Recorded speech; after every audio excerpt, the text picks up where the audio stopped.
Are you listening? Damn.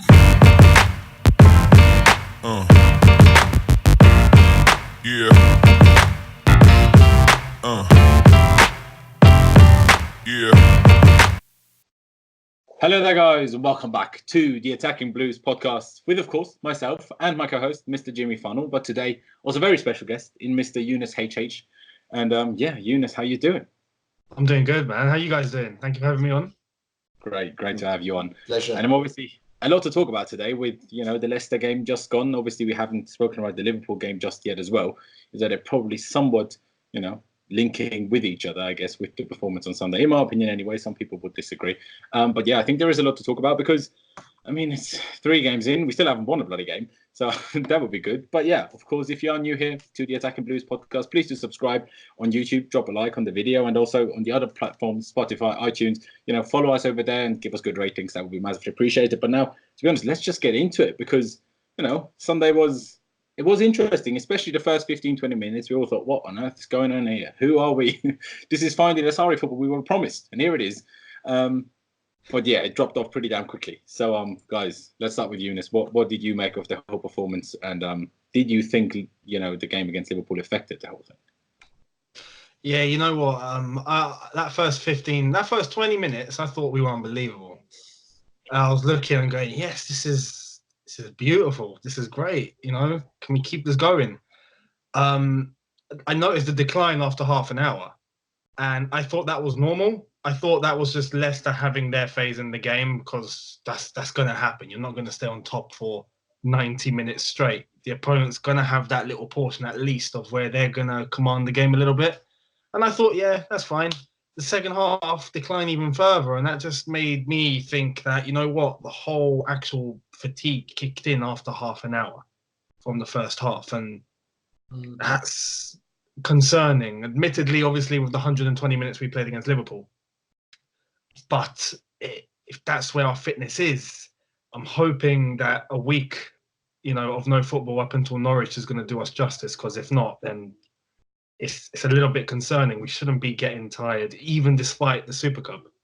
And we spent 2 or 3 days just on recovery, and Lamp's confirmed this. For us to be tired after half an hour, that's not good. But the half an hour that we did play in the first half was sublime. Everything was perfect, and then everything just dropped from there, just died. Ultimately, you could see, and players have come out afterwards and said what happened. You could see that there was effort there, that there was, them trying to push forward and at the same time come back and defend. But you can't keep that momentum going for 90 minutes. You just can't. And ultimately, maybe a bit naive of Lamps to, think that the players could do that. But he did come out after the game and said that they can't. So I'm hoping going forward we can transition correctly and pushing forward when we have to and defending when we have to, just to conserve some energy if the players do get tired like that again, because that was quite a decline. It is also it's always been it's been an issue for the last, 3 seasons. Just we have a very good periods of games where we have plenty and plenty of chances, but we just don't take them. And then the other team, takes control of the game in a sense, and we're not clear far enough to just be all right. And that's why we almost lost it. Let's be honest, in the second half, we were lucky to get a point. Like, Leicester really should have scored another 1, if not 2 goals. So there is obviously... On the flip side, I do want to say we could have killed the game after half an hour. Yeah, that's my point, yeah. It could have been 3 or 4-0. And, we wouldn't be having this discussion if that was the case. We'd be saying that was the best game of football ever. So we need to be clinical. And that's the story from last season, isn't it? It's the same in the Man United game. First game, we could have put the game to bed after 20, 25 minutes as well. It's great to say, great starting phase, and they really are trying, undoubtedly. But, this is a result-based game, and we've got 1 point, and that is worrying, especially because those, first half was great, second half. And I know we played on Wednesday. 120 minutes is a lot, no question about it. But Leicester was able to do the exact same to us in that second half that we did, to them. But nearly over the whole 45 minutes. And I know you said half an hour, but if I remember correctly, this pressing that we did was like 20 minutes, not 30. It was just about 20, 22 minutes, and then it slowly stopped. While Leicester has said nearly the whole second half, and that's worrying. Are they at a better level of fitness? I know they didn't play midweek, but still, we should have the quality to be able to press longer, or at least in the second half, come on, wake up. Now we're going to do it again. And we didn't. And that is concerning. Yeah, I mean, I do agree. I mean, firstly, why I bring up the Liverpool thing in comparison to the game, because if you watch the Liverpool game, like against Southampton, they also struggled way more than they usually would against Southampton. I know they're a decent team these days, with Ralph Hasenhüttl obviously being a very, forward-thinking manager, let's say. And, they put on a good performance against Liverpool and arguably should have gotten that draw late on with that huge sitter that, who was it? Danny Ings missed. But seeing Liverpool struggle so much against Southampton, Liverpool are a lot better than Southampton. So that's why it makes me think if they struggle a lot and we struggle a lot, there has to be something that comes into it, especially so soon after pre-season, where, if anything, I know you gain the fitness for the season, but a week after pre-season, you're probably more tired than you are in April, because that's how tough usually pre-season is. But like you brought up, the whole pressing thing, and I thought that as well. Okay, we slowed down for the first half. We're a bit tired now. We are 1-0, 1-0 up, and let's just, see it out, maybe get another goal and, calm it down a little bit, but then go again second half. At the start of the second half, I thought we'd do similar things again, but there was nothing. And everyone was there was just dead men running around on the pitch, let's be honest. I mean, someone like Jorginho, he was running his socks off. The guy always runs his socks off, but he just looked like a dead man. Like, he was absolutely knackered. And not everyone is like Kante, who can always keep running at all times. Like, not everyone is like that. Yeah, and I think something that we have to keep in mind as well, which, it's Twitter, and it's been a very dark place recently, but there were some points that were raised regarding, did Lampard make the right subs? Did he set up correctly in the second half? Early days, he's got, for many, a free pass for me as well. It's all a matter of time. He has to get his philosophy implemented. But still, if he does something wrong, one should address that. Did you think he did something wrong there, Younes? In the second half, yes. In the second half, for example, one substitution that I disagreed with was taking Pulisic off and leaving Pedro on. Yeah. Especially after the knock that Pedro picked up, because it was straight after that. And I thought, okay, Pedro is tired, played against Liverpool, 120, is clearly not being able to run even after the knock, let alone being tired. And I thought, okay, now you need to come off, not Pulisic. Yeah. He took Pulisic off and brought Willian on.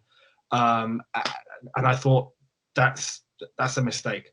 I thought Pulisic could have stayed offensive and still be effective, whereas Pedro was clearly just dying on the right-hand side. Doesn't help the fact that if he's not effective and AZPILICUETA, who's behind him, isn't effective either, you're leaving a whole flank just exposed. So I thought that, but I could see that the players were still trying to push. Yeah. And they were still bombing forward. And I thought, you're leaving yourselves exposed. All of you are tired. All of you are dead. You're still trying to push up and play a high press. Leicester are happy to sit back and bomb with the counter because they know it's going to work, and it was working. We were constantly getting exposed and exposed. I'm surprised that we didn't let in 3 or 4 in the second half. Maddison missed a sitter.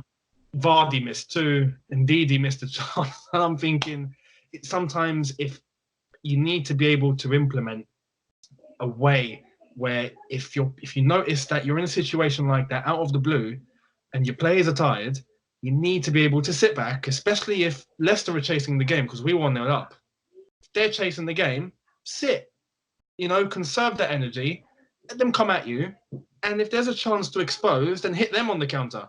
At the same time, you're conserving your energy and you're reserving yourselves from being exposed to what we were being exposed to, and we're lucky to get away with a draw because of that. So I think that's going to come with time. Lampard is early in his management days. He's going to have more situations like that where he's going to learn and pick up, and I think ultimately with time, he'll start implementing those things. He's not like Sarri, where he's one way only.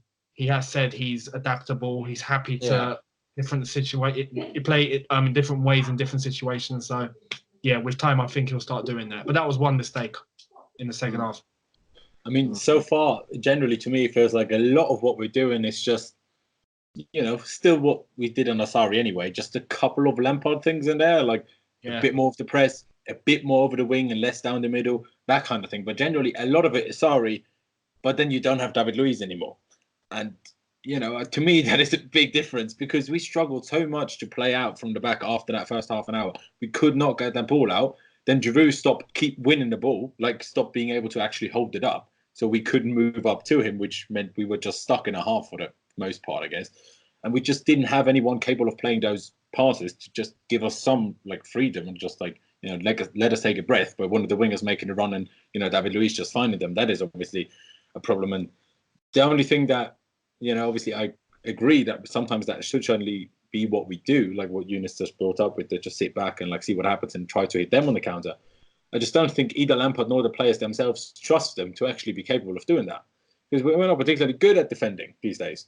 We're not very good. So when you try to defend and then you can't defend, I guess your best way of defending is just keep the ball as far away from our goal as we can. So just press so they don't even get anywhere near us so they can't score.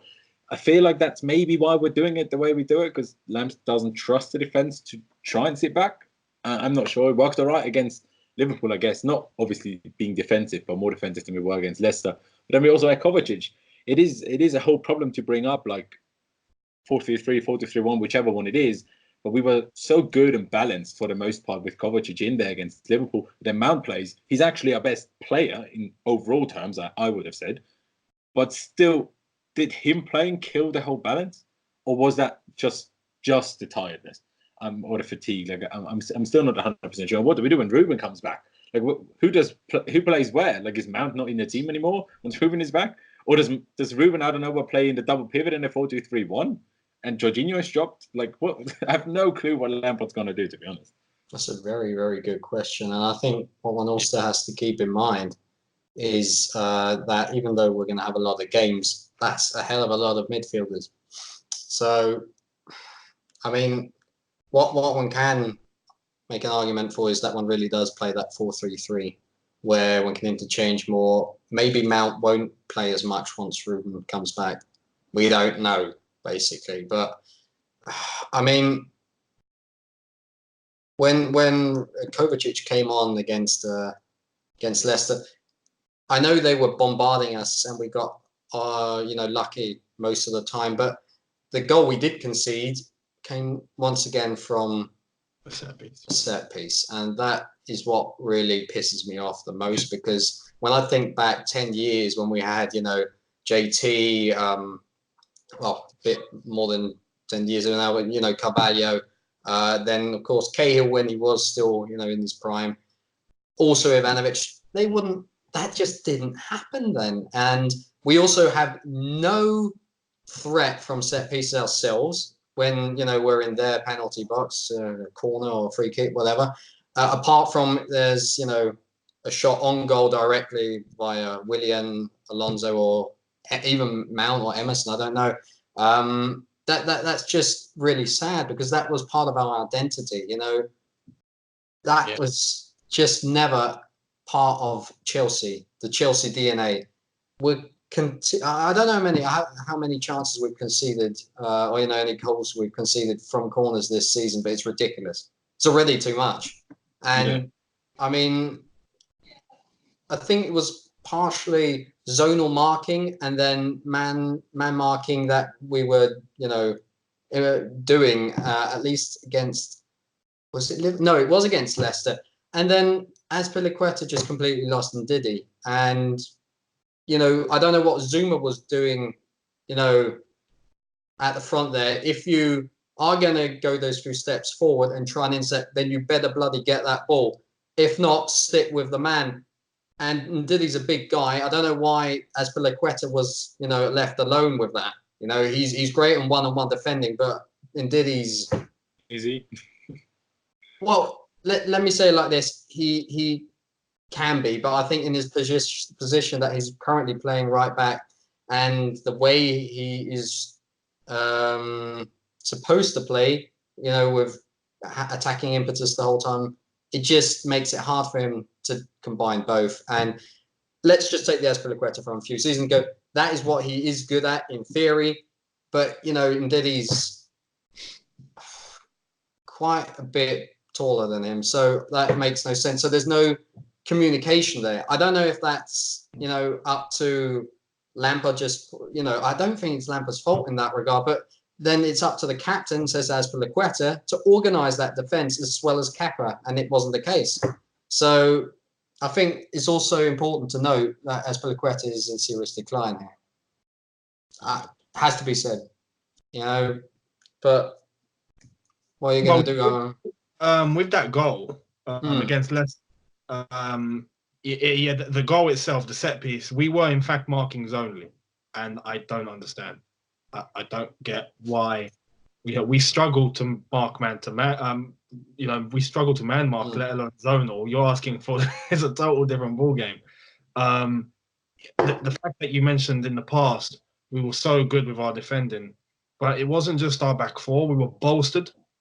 Our midfield could come and support and defend as well. We had Essien, Makelele, Ballack, Lamps.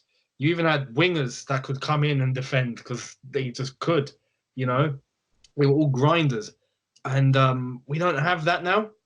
Our defense struggle alone, let alone trying to say our midfield can come and defend because they're just not good defenders.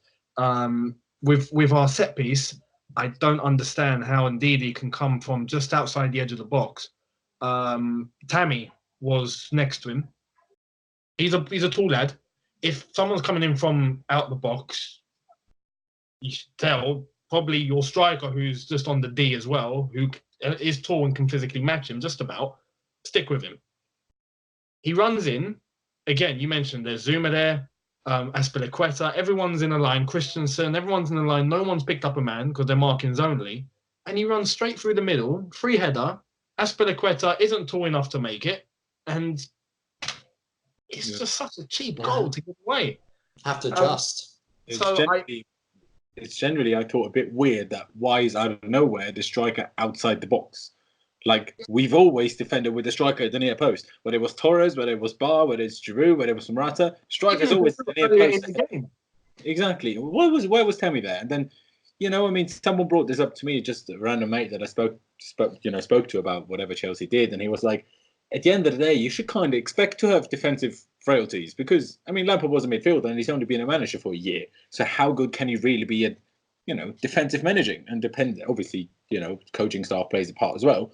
Frank Lampard never set up a defense when you defend a set piece. So I don't know, maybe call JT and get him as the assistant. That might help. But I don't know if that plays a part. Do you agree? Is that a thing? Lampard wasn't a defender, so should we expect some defensive problems because of that, or is that just random? I don't think it's necessarily it shouldn't be a problem. He was part of a team that could defend flipping well, and he played under so many managers, and half of them were defensive-minded. He knows what's required of a team to defend well, let alone attack well. So I'd struggle to think if Lamps doesn't address defending in training or anything like that. Surely. I'm sure he does address it, but whether, I don't know, he manages to get it across the way he wants to or whatever. I'm sure he knows how to defend the corners, but seemingly, as it's been a problem throughout pre-season and all of the 3 games so far, seemingly it's not getting across to the players, that are just not doing it, and obviously that's not just him to blame, that's also the players to blame, but it's a two-way street. It can't just be the players. No, for sure. And you have to understand as well, this is a problem that we've had from last season. Yeah. You remember, we mentioned it last season countless times. Set piece, we're not defending. And then on the flip side, we're not good with set pieces into the opposition's box. When we're attacking, we struggle with set pieces and crosses. So, it's such a delicate territory. We just struggle. We used to be so good. Yeah. It's also a coaching staff. You mentioned that, Laurenz. There's a coaching staff. For Christ's sake, can no one teach them how to defend? Also, these are, veterans. I'm not going to say veterans. I know Christensen and Zuma are, comparatively still young, but still, they've been under the tutelage of really good defenders. They have been doing it for their entire career. It can't be too much to ask that they set up correctly in that box. Tammy Abraham, even though he should be at the near post, no idea why he wasn't. It's a good point that you brought up there. Okay, he's a striker. Hopefully he'll learn from that if it was his fault, and he'll stand there. Like, surely some of the teammates would have if he's meant to be at the near post and instead he's outside the box, that would be a bit extreme. No, of course, yeah. Yeah, that's what I say. If that were the case, then you'd learn from that. But if not, then okay. But then it seems as if Zuma was supposed to go out there. Sorry? I mean, at the end, there's still a back four that were there and should be getting that out, at least picking him up. Yeah. Mm-hmm. Is it also, do you reckon, a goalkeeper thing? Because, of course, Kepa, for a goalkeeper, is a short guy. And, we like to slate Courtois for, not keeping his legs closed and whatever. But chances are Courtois probably just catches that corner. There is a good chance of him trying to just catch that and just start a counter-attack. And Kepa never does that. He doesn't even try, and understandably so. He's not the biggest guy. He's not the tallest guy. But is that problem? Is that why since last season we struggle more with set pieces than we did previously? Maybe. I would say that could be a factor specifically for corners. Yeah. Obviously, because the chances are keeper's going to reach it if it's a corner. Free kicks, maybe not so much. But corners, it's really rare when we see Kepa come out and try and punch the ball or catch the ball or whatever. But maybe that is a factor. But then again, maybe a little bit of time might help him, a little bit of experience because he's fairly young. And again, the same could be said for the centre backs. We've got quite a young defence now, it seems, except for Azpi.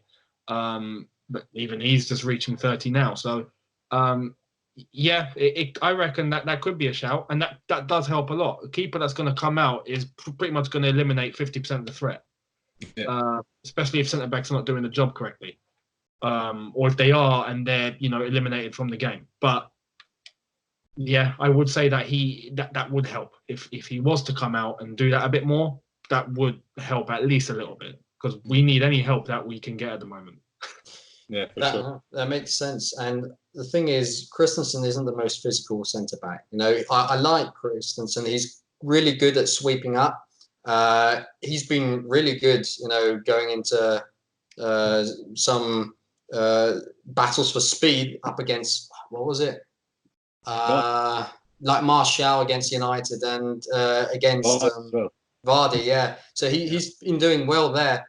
But of course, he's not the kind of guy who will bam, he'll JT like go into the meet across there. Zuma should do that, but he hasn't been bad since the United game, these past two ones. But I'm still not completely convinced by him. I really have been looking forward for him to come back because I like him as a guy. I think the way he played when he was here the first time before his injury, he was fantastic. There were some tackles where I was just going, wow, it was really exciting, as if you were celebrating like a goal, which one used to do when JT, I'll never forget that England game where there was this driven shot, lower one, and he just, intercepted it with his head just about this much above the ground. And I was shouting and screaming, in celebration, even though it was, just cleared it. But that's something that we also like to see next to goals. And Chelsea has been producing very little of such moments recently. To be fair, even under Sarri, I know Laurenz and I agree in that respect that there were a lot of things that Sarri did properly. And, that was, one has to say, already a problem with him. Just to quickly mention this, of course, we wish Maurizio Sarri all the best, who was diagnosed with pneumonia yesterday or today. So there have again been some vile tweets on Twitter. It's ridiculous, but all the best. I'm sure I speak for all of us there. I want to talk about another player, Willian. Come on, let's do it. It has to be. I'm sorry. I know people call it scapegoating, but I was absolutely livid about him. And there's one of the worst cameos I've seen in a very long time. And peaking with not, Mount, the whole game, taking corners, maybe not really successful. At least they got into the box. First one he takes, hits the first man.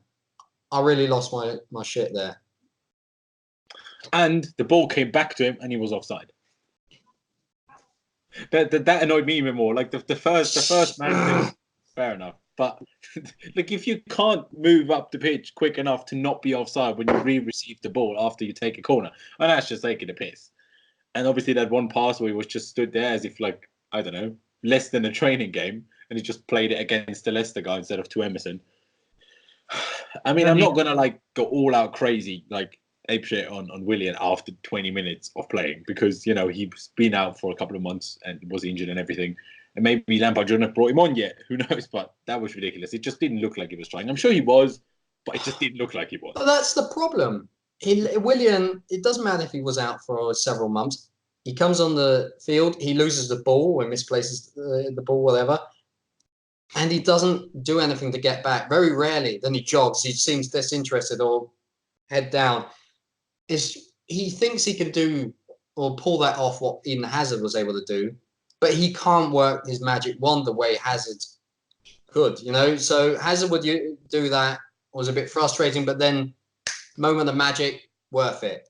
But Willian just doesn't do that. And, if we have to rely on him this season to score the goals, then... Let us pray. Yes. I mean, Younes, what do you think? I was expecting, what did he do? He re-baptized himself in the River Jordan.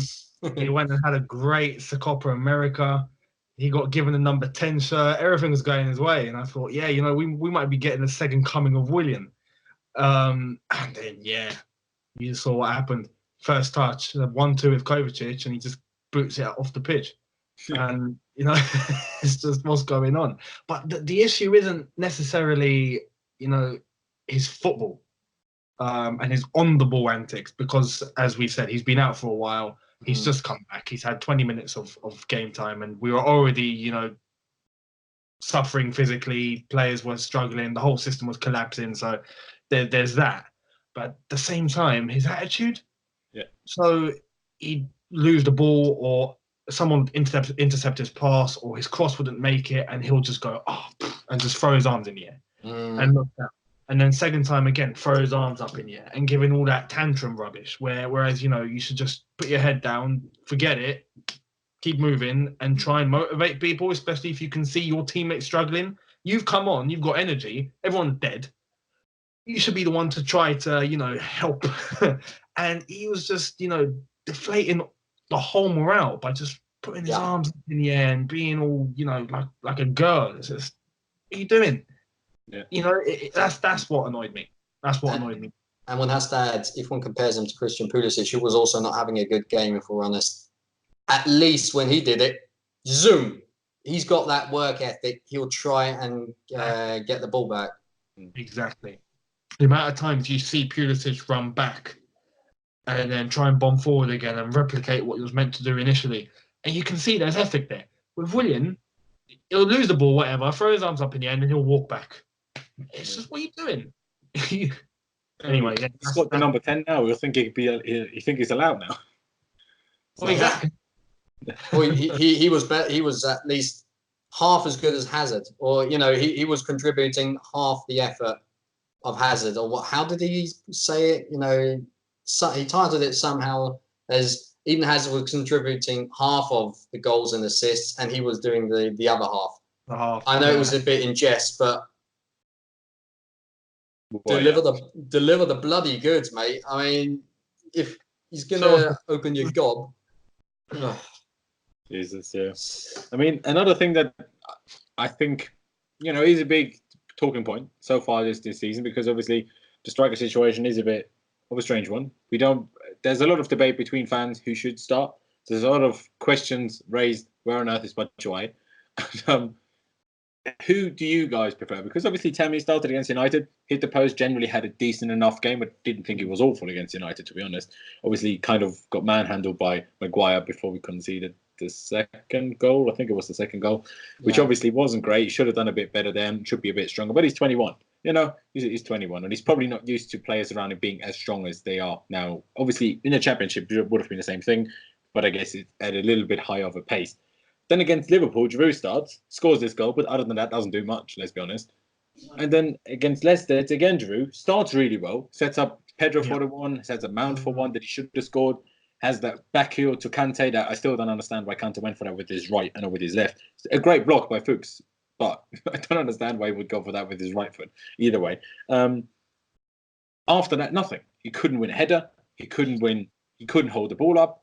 And he never ended up being where the ball ended up, if that makes sense. Not necessarily his fault, but whenever we cleared the ball and just punted it long, he was always basically on the other side of the pitch where the ball ended up. And I know it's like, you know, communication and just team chemistry and luck to an extent as well, but it just wasn't working. And then Temi comes on and it's the exact same problem. So I'm like, what do we do? Neither of them are particularly prolific. Giroud is in Europe, but generally he's not particularly prolific, scoring 2 goals last season. I know he only started 7 games, yes, but he came on in another, 25? So there was plenty of time to score more than 2 goals in a Premier League season, let's be honest now. He scored 2 last season. Yeah, the league. Well, in the Premier, yeah. I didn't know that. Wow. Wow, okay. Pretty die, innit? And then you have Batshuayi, who isn't involved against United. Then he's on the bench for the Super Cup, where we are apparently allowed to have 12 people on the bench for whatever reason, but isn't used. And then he's not on the bench here, plays for the under-23s last night and scores a brace. So I don't understand what's going on. I don't understand why he wouldn't be used, because I don't know. I don't see the point of Giroud. Everyone knows this. I have a general dislike for Giroud because he's old. And I'm like, he's not that much better than the others, but he's old. So why, if he's not better but old, why should he play over the others? That makes no sense to me. Like, that's the same reason. That's why we want to play Mason Mount, because he might not be significantly better than Ross Barkley, but because he's younger, that's why you go with him, because there's time to improve. Giroud won't improve anymore. Tammy Abraham might. There's not much difference in level at the moment, so I don't understand why it's not Tammy starting, or at least Batshuayi, to give him a chance, because the others had that chance now. So I don't know. What do you guys think? Who should be starting? And I don't know. What do you make of Lampard's decision so far? I guess, Younes. I mean, Batshuayi deserves a chance, and especially after last night where he scored a brace, and a really good brace, to be honest. Especially that first goal where he managed to chip it over the keeper, and he could have easily just gone down and not keep fighting for it, and he would have claimed the foul, but he kept going and then managed to dink it over the keeper. Very composed finish.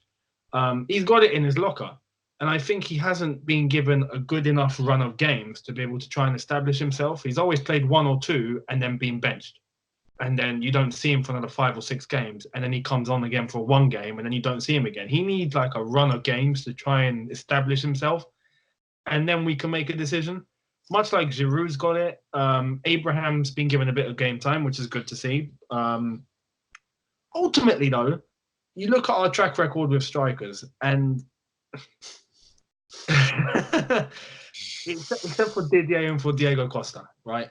But post Costa, so from that point onwards, with the midfield that we currently have and the players that we currently have who've been around for a little while, except for Hazard now who's left and Pulisic who's come in. But there seems to be a problem with getting the ball to the strikers. Yeah. And there seems to be an issue, because no matter who we seem to play, we always come to the same issue, that they haven't got enough service. Yeah. Or ultimately, when they do get enough service, they're not putting the ball in the net. But the good thing about Giroud that comes into play here is that he seems to link up with others really well. So he's benefiting in one way. Mm-hmm. Tammy needs all the time in the world. I'm not going to slate Tammy. Mm-hmm.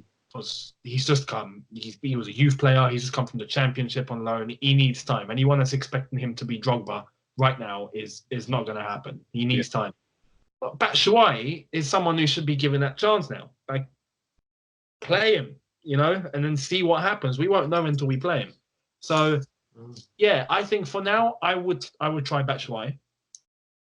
If that doesn't work, then I think we need to try and probably accommodate a system of 2 strikers up front, just so we can try and give ourselves more options, because 1 striker, you need a very good striker to play alone.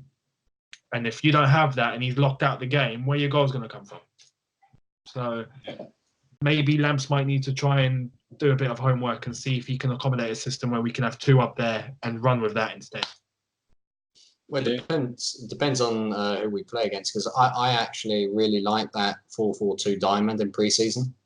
Yeah. But against United, we would have gotten even more slaughtered, I think, if we would have played as we did in the second half. Same against Liverpool.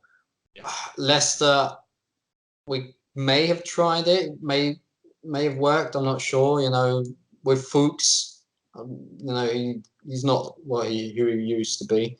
You say that he was absolutely tearing us a new one on that. In the second half. In the first half, he was atrocious. He really was. And I was reading some Leicester City fans, and they were, we need a new left back, blah blah. As a replacement or understudy to Chilwell because Fuchs is so crap. I know, yeah, but that's the story of playing against Chelsea. Goalkeepers that are absolute crap suddenly turn into world beaters. Just the way it is. Austrian countrymen like that. I was talking about the goalkeepers, but Fuchs is long past it. But anyway, going to the strikers, I've said it on here often and also on Twitter and everywhere else. I've always loved Batshuayi. Since he's come to us, I wanted Conte to give him more chances. I've wanted Sarri to play with him up front instead of what we had. And I was looking forward to Lampard because he said clean slate, play on merit. And up until now, apart from consistently staying with Pedro, but we don't have that many options, he's done that. And I just don't understand why he won't at least put him on the bench and rotate there a bit, because Giroud, I really like Giroud. He's a quality option off the bench for this year still, because we haven't got much choice anyway. Tammy Abraham, I don't want this to sound as if I'm already writing him off now, because I'm not.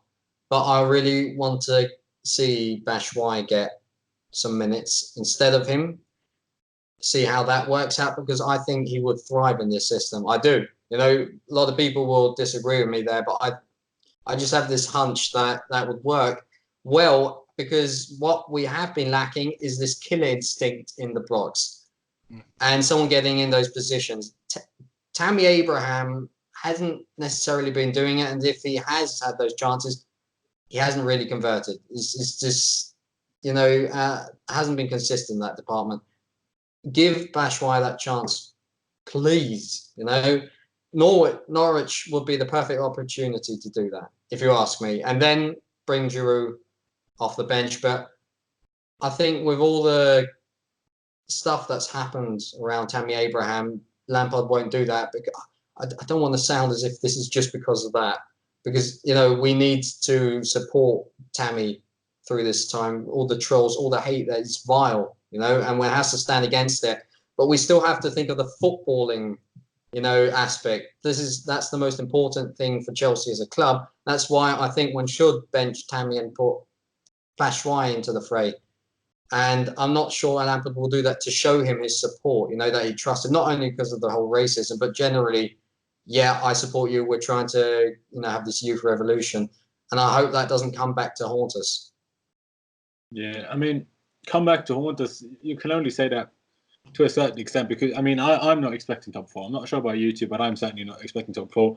And whether we come 5th or 8th, I'm not really that fussed, to be honest. Doesn't make much of a difference. So I would like to see us try the youth, so that by the end of the year we know which youth players are good enough and in which positions we need to go and spend big. And that's why, for me, no point playing Giroud, because we know what we get. So if you play Tammy, by the end of the year, obviously it's not going to work out in 2 games. No, 1 game and then 2 sub appearances. If you give him the season, for the most part, obviously can't play every game, but if you give him the season and then by the end, okay, he's not good enough. Okay, he's good enough to keep us as backup, or he is good enough, then you know what you need to buy. If you play Batshuayi, who, let's be honest, will never be our long-term main striker, as much as, Jimmy How do you know that? Because 3 managers have now not liked him.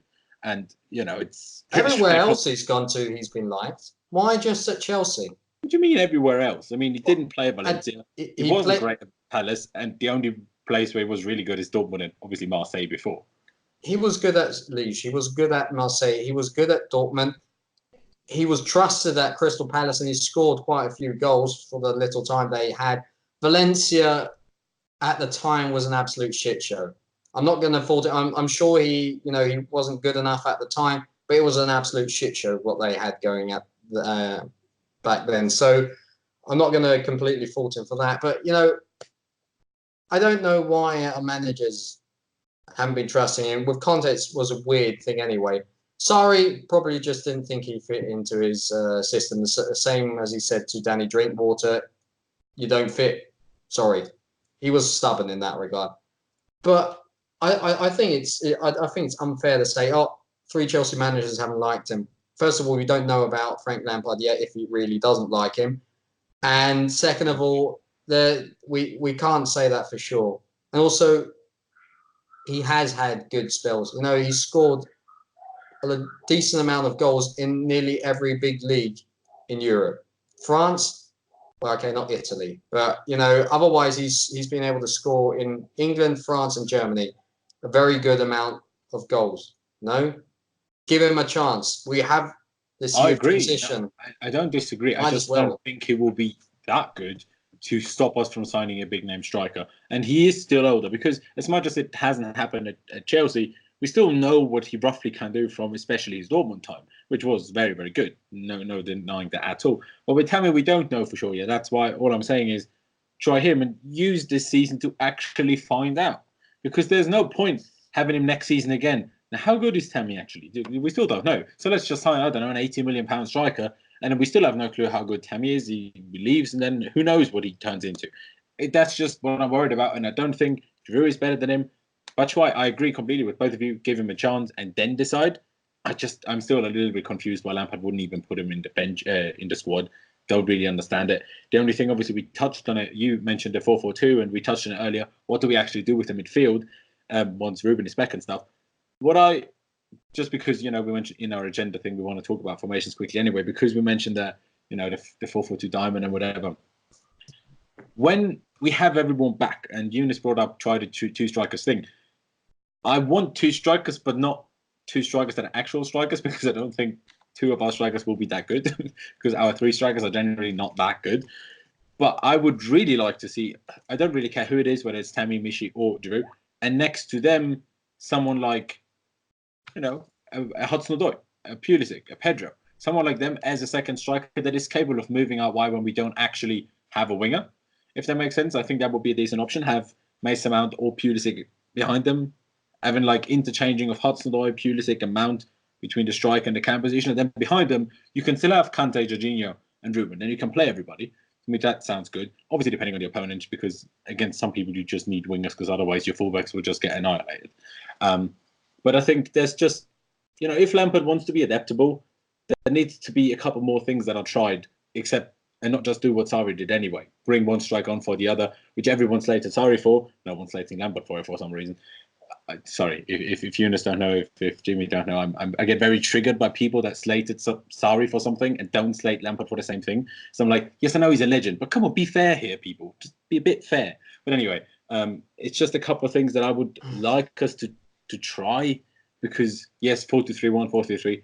At the end of the day, it's very similar. It was so similar in the last game that we're still not sure which formation it actually was. So, I mean, maybe try something else. I don't know. Not as in nothing's working, but of course, we still need to give everything time. And you know, if we don't beat Norwich, then I'm gonna get very much so close to that panic button over here. So far, you know, difficult opponents as well, because Leicester shouldn't be underestimated. But if we can't beat Norwich either, even though they just smacked Newcastle 3-0 on the weekend, then maybe we should go a little bit nearer to that panic button. Not as in, oh, it's like Lampard, but as in, shit, when will we actually win a game if we can't even beat Norwich? I think before we do that with formations, from those 2 games that we played, we got 1 point last season. So basically the same as last season, where we got into Europe or into the Champions League. So you're right. You know, it's too early to, you know, say, oh, but Saturday is important. So, Younes, what do you think formation-wise? What should we go with on Saturday? 4-2-3-1, 4-3-3, or even the diamond? I mean, I think the 4-2-3-1 is a good system. It's just not good for us with what we have at the moment. I like the 4-2-3-1. I like the whole concept behind it. It's it's assuring, but we don't have the personnel to pull it off. And I think the 4-3-3 is something that the players are familiar with. It's something that they've worked with since last season. It's something that every time we seem to use, and we used it against Liverpool, we just looked comfortable. Everyone just looked like they knew what their role was entailing and what it required, and everyone just looked comfortable. Yeah. Whereas with the 4-2-3-1, everyone looks a little bit jagged. Everyone looks a little bit hesitant, and we don't seem to be as fluent with our play. So the 4-3-3 is a safer bet to go with, and I think with right now the fact that we kind of need a win, the 4-3-3 is probably the safest bet to go with. Just so then the players feel that they're in a comfort zone, they're in something familiar, and they're playing something that they know can work, and will most likely get us the 3 points. Hopefully, that's not to say that Norwich don't have anything, because I'm worried again defensively how we're going to perform, because Norwich do have firepower up top, and we saw what Pukki done against Newcastle. If The guy's got 4 goals in 2 games, like in his first ever Premier League game. Yeah, and I think maybe not enough people are paying attention to what he can actually do, and that's what I'm scared of. The fact we're playing 12:30 on a Saturday is the surprise. It's the surprise kickoff time. There's always surprises at 12:30 on a Saturday, and we're playing against Norwich, so I'm hoping that we don't see a shock and Pukki stuffs our defence left, right, and centre. But yeah, I'd go the 4-3-3. For now, I'd go the 4-3-3. And then going forward, I think we should try and see what we can do in terms of, yes, furthering from your point, trying to play with 2 up top, not necessarily 2 strikers, but one who's more of a second striker to try and support. That would help someone like Tammy, I think, because Tammy by himself seems a bit isolated. I think personally he can get a little bit better physically. I think with time, if he gets a little bit bigger and a little bit stronger, his pace is all right. So I think overall, with the technical ability we know he possesses, if he can just be a little bit more assertive, that can help him. But that's going to be down the line. So up until that point, yeah, try and get a second striker in. Entertain those options, but for right now, we need a win. Let's go with something we know. Let's go to 4-3-3. And how, if you mind me asking, how would you fill that formation? As in, which liner would you use for that? Because there is obviously, debates that are had. Should Aspie actually be dropped for Zappacosta, even though there's no reports of loaning him out to AS Roma today? So, let's see whether Zappacosta is actually still here by the time we play them Saturday. But just as in theory, would you play, Zappacosta? Does Rudiger come straight back in after his 90 minutes for the under-23s? Is it Mount in there? Is it Kovacic in there? Even if it's a 4-3-3, because against worse sides, with Kovacic, we know that didn't work last season. Kovacic doesn't give us anything going forward against bad teams. It worked really well against Liverpool, but against someone like that's not Liverpool and not City and not Spurs, I think someone like Mount in there would help us incredibly. I still think it was more of a 4-3-3 against Leicester, but whatever way it was, I would prefer Mount in there. And then obviously the wingers, does Williams start? Does Pedro start again? Does Pulisic start? Do we play Mount in a wing? Who plays up front? How would you feel that? Obviously, we have a little more to go, so I might as well talk through it. I mean, with Aspie, initially, if the reports of today didn't come out, I would have said play Zappacosta. Yeah. Personally, because I can't bear seeing another game where he's going to decline even further. Let him have a good rest, and then let him try and recover mentally, and then come back if he has to. But you just know that Norwich or any opponent are going to focus on AZPILICUETA because they know he's a weakness now. And that's unfortunate, but that's just the reality. I don't blame him necessarily. I just think that's just the way it is. That's how his body is beginning to decline, and we have to take it on the chin. But now Zappacosta's gone off to Roma, or is going off. Yeah. We have a choice. Yeah, he has to play until Reece James comes back. So we have to go with Aspie. My concern is that I don't actually necessarily know who should play. On paper, I'd go with the same team that pretty much played against Leicester, near enough. Because if it wasn't for fatigue or if it wasn't for that fitness problem, I think we could have killed the game off, and we should have killed the game off. The quality's there. If those players are fit enough, and we won't know until Saturday, that's the problem. But if those players are at a good physical level, we can pretty much play a similar team. But if they're not, my concern is the quality that we have to fall back on, because we're going to have to rely on Barkley, who I'm hoping is going to show what he done in pre-season and not what he done last season. Or United. We have to rely on Rudiger, who's just come back. We have to rely on Willian, who we saw after 20 minutes and we're not convinced. So it's just a hope game. We're just hoping. Yeah. So, yeah, on paper, I'd say the same team that played against Leicester, but only Lamps will know if they're fit enough. Yeah. Jimmy, yourself, what would you go with formation lineup? More or less the same as Younes. I mean, what one could say is that Lampard might, if he really does share that sentiment regarding Azpilicueta, could theoretically see Tomori start right back. He did so quite a few times in his career for the whole City. I'm not sure about Derby, but if I remember correctly, he did also start for them a few times there. Who knows? The thing is, Rudiger can do that as well, but I can remember AS Roma fans saying, do never do that. He's really not good at right back, which has been a common theme for centre-backs, with the exception of the almighty Branislav Ivanovic, even though he couldn't help the cross to save his life. But point being, not every centre-back can go to right back. So, I don't know. Otherwise, I'd say the same as Younes. With the sole exception, I want Batshuayi to start. I'm going to drive that agenda onward. I want him to start. Definitely. Yeah.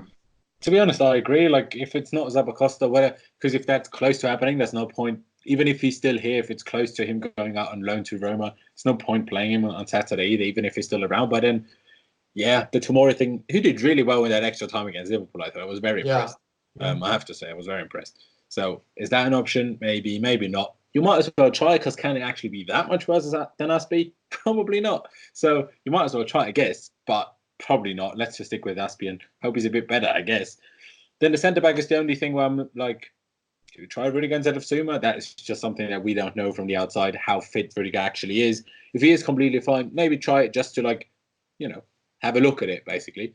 Emerson obviously has to stay in. I mean, he's really good. Probably, alongside Mount and Kante, I guess, best player so far.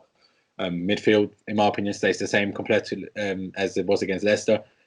And then I'm just going to push the agenda of not starting Giroud. So either Tammy or Batshuayi, I'm fine.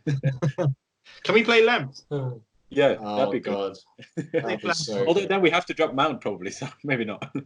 I mean, we got other players there we can rely on. We got who else is there? Makalele's there. So Cole's there. Check and go, catch all the corners. Henrique Hilario, the almighty Hilario. That would be good. Almighty Hilario. Everyone's almighty for you today, Jimmy.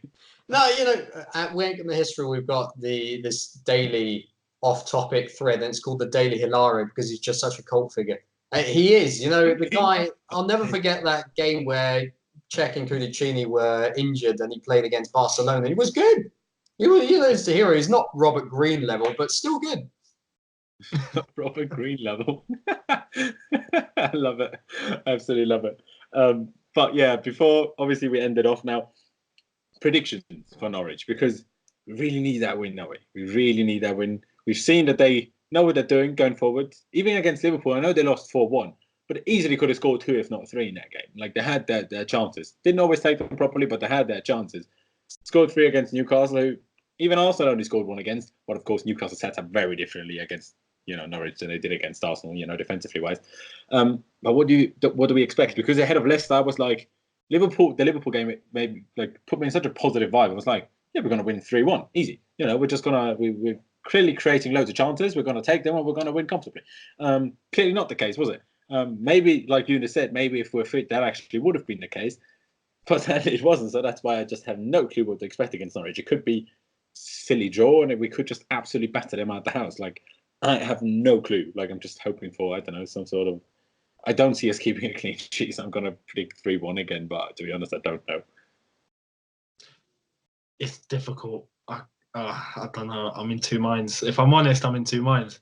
If we're fit and, we're at a level where we should be at, we should be winning. Much like Liverpool won comfortably when they played Norwich, even though that was at Anfield, but, and we're going to be at Carrow Road. You'd think if we're fit, we're winning this probably 2-1, 3-1. Again, clean sheet doesn't seem likely, especially with someone like Pukki up top. But if we begin to struggle again, much like we did against Leicester, I don't even want to predict. Because I think the way that Norwich do launch their attacks, the similar way that they did against Newcastle, if that's us and we're defending the way we did against Leicester, it's not going to end well. But I can't say. I'm gonna say 2-1 win Chelsea, just on the basis that I think we're gonna be fit. But I'm hoping that we're fit because I'm not sure we will be. It's sad though, isn't it? You're saying if we're fit, we're going to be Norwich at promoted side 2-1. Doesn't bode well for the season, does it? It's not. But then again, this is the sort of thing. It's not necessarily the level of fitness, but we need to be able to be a bit realistic and say we're not going to be winning every game this season. That's just not how it's going to go. And we also just need to get that first win under our belt now. Yeah, absolutely, absolutely. That, and if we don't win on Saturday, I can see the media having a field day. Because we sit 15th as it is. And after 3 games, you just know that 15-16 vibe is... It's smelling. So, yeah, I mean, one has to say, I agree with what you're saying. You know, I'm not necessarily confident myself, but I'd go with a 2-1 because I've said already on another prediction, 2-1. But one has to keep in mind is after that, we've got 2 big games against Wolves and Liverpool. And then we've got like 7 or 8 games, something like that, which is against the teams that were in the bottom half of the Premier League last season or promoted. There's no easy game in the Premier League nowadays, but you know that could be a run where we pick up quite a few points, several wins, and we find our groove. So I think it's decisive or integral that we win on Saturday. Score 2 goals. I also don't think we're going to keep a clean sheet, and you know, set ourselves up to get a draw against Wolves away. That'll be also a pretty good result, unfortunately. And then do the same against Liverpool, what we did in Istanbul, and then we set ourselves up, go on a win streak. That 13. Then let's hope that the Champions League doesn't hamper us because that's obviously when that comes in. League Cup as well starts then. Yeah. So it's like, you know, we just saw what happens when we're fatigued in a game. So I'm already a little bit worried. Yeah. But we should try and keep confidence. You know, we have shown some good signs. And I think on that note, also for today, as we are coming to the end of the podcast, unfortunately, because it was very enjoyable today. Always great having you on, Younes. Absolute top-notch bloke. I appreciate that, man. Same for you guys. I really enjoyed it. Thank you for having me again, man. I hope that we can do this again very soon in a more positive atmosphere where we've won more often than we have now. So at least once, please. Yeah, please at least one win. So, Younes, would you like to plug yourself? Right. Where can we find you? Again, yeah, thank you for having me on, Dad. You can find me on here on YouTube, Younes HH, same Twitter handle, and on Insta as well. So Younes HH92. But yeah, thank you again. And we will put those links, of course, in the description. As someone who follows both, definitely do that. It's you won't regret it. And of course, as Laurenz already said at the start of the video, please subscribe to our YouTube channel. Follow us on Twitter. Both would be very much appreciated. And give us a good rating on iTunes. Episode will be out tomorrow, which will be the Wednesday. And you'll hear from us next week again when we will have hopefully bagged our first 3 points. As always, that's all from us. Keep the blue flag flying high and up the Chelsea.